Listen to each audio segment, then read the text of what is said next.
maa ngi tudd Chérif Asfati, réalisateur depuis quelque chose comme 13 ans ou 14 ans je crois. Dama teel a dugg nag ci métier bi dama sopp nag parce que avant je voulais carrément faire du cinéma.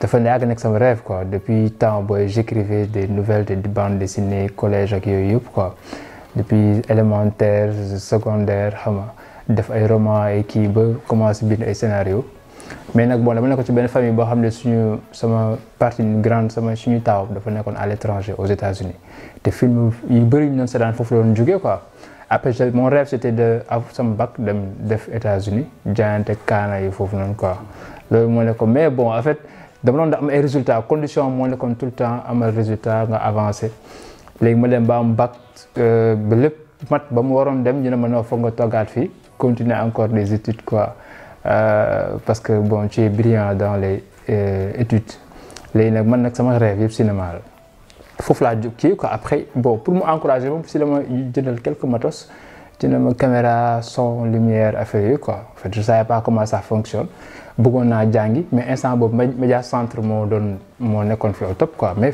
sama famille bëgguloon ma def art quoi genre parce que je devais faire des études respectables comme université Cheikh Anta Diop soit nga def médecine wala kii xam ñu ñëpp a bokk benn destin waaw boo nekkul docteur gi nga avocat wala affaire yooyu mais bon ma dem université du Sahel privé avec le matériel qu'il m'a appris bu ma jox quoi du coup ma ne am problème ma toog noonu laa doon filmer di def ay kii di jàng nag parce que y avait en ce moment internet mi doon soog a ñëw nag Sénégal ak yooyu noonu may def ay cours foofu yow mu may envoyé ay livres yu bëri en anglais ma koy traduire si cours cinéma yooyu noonu quoi di jàng di def samay premier film nag si daa def Këntëng sama premier film au début on tournait ba ñu ne film bi pare na ndekk ñun am nañ plus de 2 heures de temps di dem amoon ay déchets yu bëri nag parce que c'était notre premier film et après c'est la chance ñu université du Sahel laa nekkoon mais dama demoon ciné UCAD nekkumoon étudiant à Cheikh Anta Diop mais Sahel laa doon jàngee droit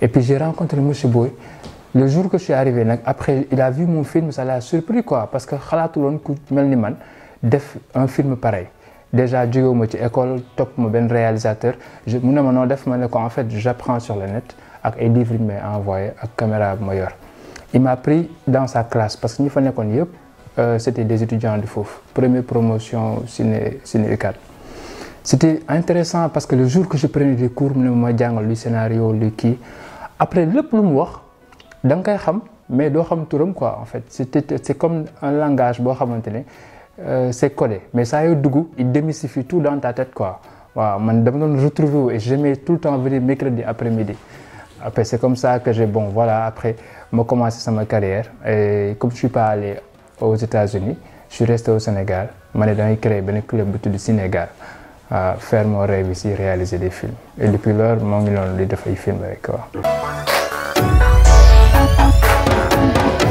Un film que vous adorez en secret. Ça aussi yooyu bu ñëwee y a beaucoup de films qui viennent dans ma tête mais j'adore Une séparation c'est un film fait en Iran c'est un très beau film waaw Une séparation de H ou bien j'oublie le nom mais c'est un super film que je recommande beaucoup quoi. Okay. Yeah. Un acteur, une actrice qui vous fait suivre un film.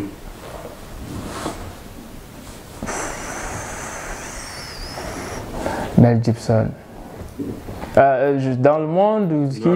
N'importe. Moi là, si je vois Mel Gibson, je regarde. Si je vois Brad Pitt, je regarde.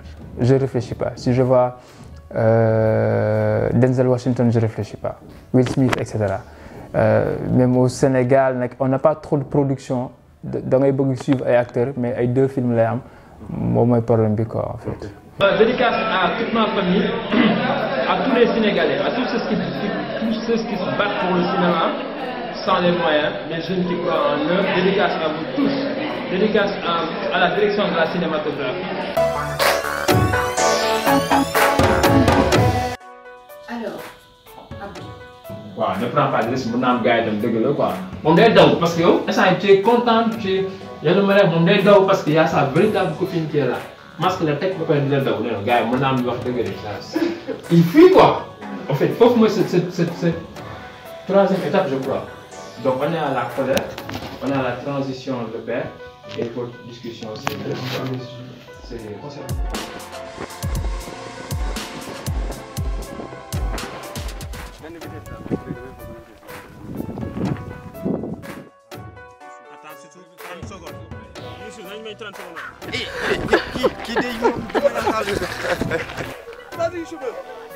Je voulais vous avertir. La position d'une mine. Mais votre rôle là. Vu qu'il y avait trop de difficultés techniques avec le véhicule.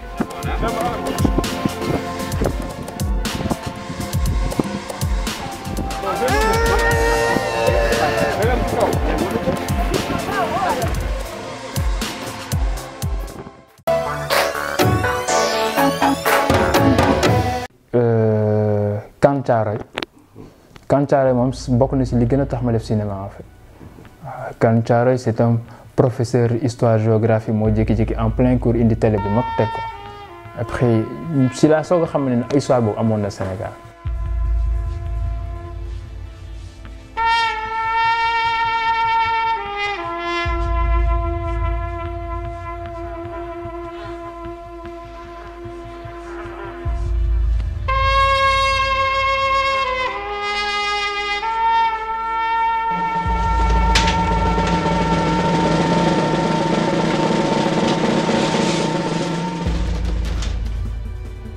Il y a Le Prix du Pardon de Mansour Solowad. J'adore ce film. Défi boobu daf ma neexoon quoi film boobu. sunu borom lu gën moom lay def. waaw loolu xam nañ ko. lenn de óor na ma te óor na leen yéen waa Timbare kenn du jooy ci ëttu Baye Sow bi. loolu it xam nañ ko.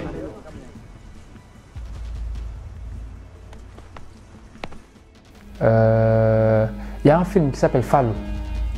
Mais musuma am chance xam kan moo def film boobu un film boo xam ne entre filles ak en Europe quoi film bu neex quoi yaay Fallou sama marqué nag wax dëgg yàlla le film là. waneeti nga sa ay kéemaan àgg naa si tugal si jàmm ni nga ko waxee woon. alhamdulilah. lépp li baax yàlla baax na. que je cherche.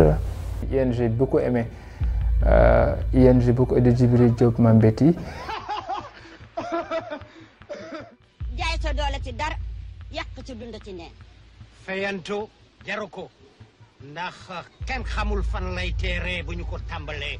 Sarafina en fait le film il a réussi c'est-à-dire boo duggee ci film da ngay fàttali ne yaa ngi ci film. Tu es parti depuis trop longtemps, Nelson. Tu es un vieil homme et tes enfants meurent et tu n'entends rien. Et puis dans le top histoire de l'actrice, la famille, le contexte, l'apartheid, tu comprends beaucoup de choses dans le monde quoi. Et aujourd'hui dans les rôles, en tant que réalisateur, c'était pas évident depuis que je fais de mixer la musique, de mixer toute cette musique et cette histoire après pour voir entre la ségrégation raciale, l'apartheid, les blancs, les noirs, comment ils ont vécu. Et puis ce film il a vraiment cartonné. Moi, depuis tant que la colonne s'est année, me marque à aller maintenant quoi.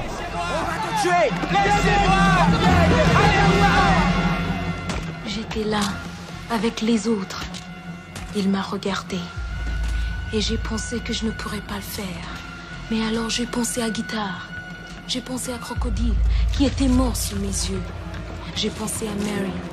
J'ai pensé à ma mère. J'ai même pensé à mon ivrogne d'oncle. J'ai pensé à ma vie. Quelle vie! Ils nous avaient poussés trop loin. Ils avaient cessé de nous traiter comme des êtres humains et il fallait se décider à résister. J'ai l'impression, de me juger, mais j'ai l'impression que nos producteurs sont trop gourmands. Et gourmandise bini, pour moi, c'est pas ambitieux en fait.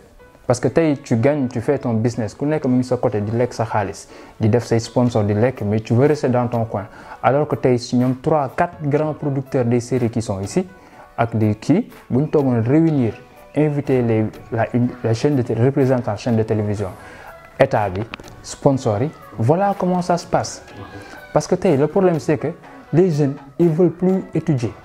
man nit ci bëri ñu may gis dama bëgg def cinéma demal jàngi laa la wax parce que en fait si tu n'as pas l'habitude de lire de comprendre des histoires tu pourras pas tourner boo bëggee def une carrière da nga war a jàng c'est la base comprendre ñiy def yëpp gars dañuy foog ni en fait art bi c'est une échappatoire de échec la quoi comme amoo dara la def ci kii xaaral ma dem jouer mais lee xam-xam la quoi cinéma xam-xam la genre actorat xam-xam la si tu n'apprends pas des textes boo xamul histoire xamoo culture tu ne pourras pas représenter le personnage contexte bu ñu koy yóbbu doo ko xam donc du coup aujourd'hui il faut que les producteurs se réunissent disent ok voilà maintenant les formats qu'on va faire c'est des 26 ou c'est des 42 ou c'est des 35 on fait du n'importe quoi fii kenn xamul format bi d'accord publicité lii la am temps de publicité mooy dugg ci épisode temps bi lay fay il faut que ñu dëggoo si que parce que ñi koy jouer dañu leen war a fay quoi si ça continue comme ça booy lii la am